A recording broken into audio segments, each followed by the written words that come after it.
Man who was fulfilling salah, and he was an irregular, but he made his tawbah and he came to the masjid. So he arrived at Salatul Fajr, and I hope, my brothers and sisters, that not a single one of us misses Salatul Fajr tomorrow morning.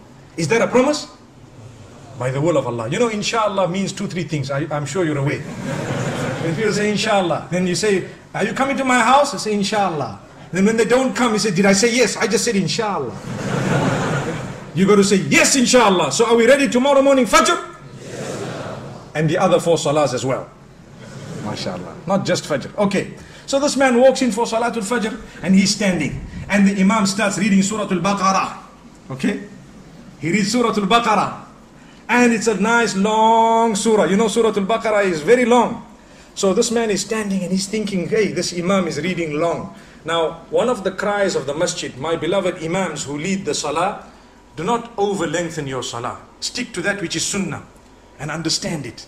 And realize that when you lengthen your salah, sometimes you are discouraging the weak ones behind you from coming for the next salah. So if you are standing and reading beautifully, and the microphone is good and mashallah everything is beautiful and nice and the weather is beautiful, and you are just prolonging, there are some of those Surah Baqarah people at the back, you know. So you need to remember they are still a bit weak, you know. So that is one of the cries of the masjid is, you know, calm down, cool it a little bit. Maybe you rather read a bit shorter so they come back. And we don't want to read quick in a way that we are insulting Allah. You know, Taraweeh time in the house of Allah, many of the Imams, they read like a Concorde. That's why they have stopped the Concorde now. Do you know that? Concorde is blocked, banned, finished, no more. All of them that are still there, they are just in museums because it's too fast. We have Concorde Salah. Alhamdulillah. What is that? Yeah? What is that?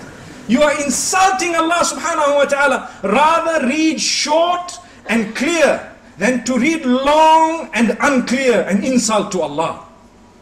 Who said you have to finish the Quran? To finish the Quran is a sunnah which is very great, but not at the expense of speed. Never ever. Remember that. And this I am addressing us as Imams who lead in the masjid.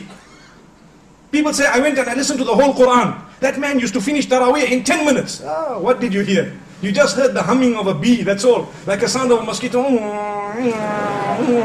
coming to your ear. And that's all you knew.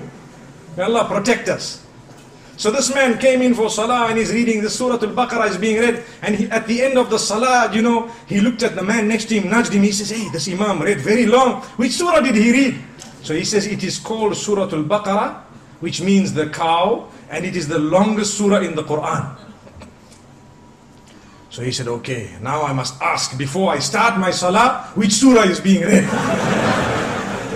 So Al-Baqarah was very, very long. So now he came for Salatul Maghrib, the poor fellow, and he started Allahu Akbar. So Imam finished Waladhalin, and he starts Alam tara kayfa fa'ala rabbuka bi ashabil fil.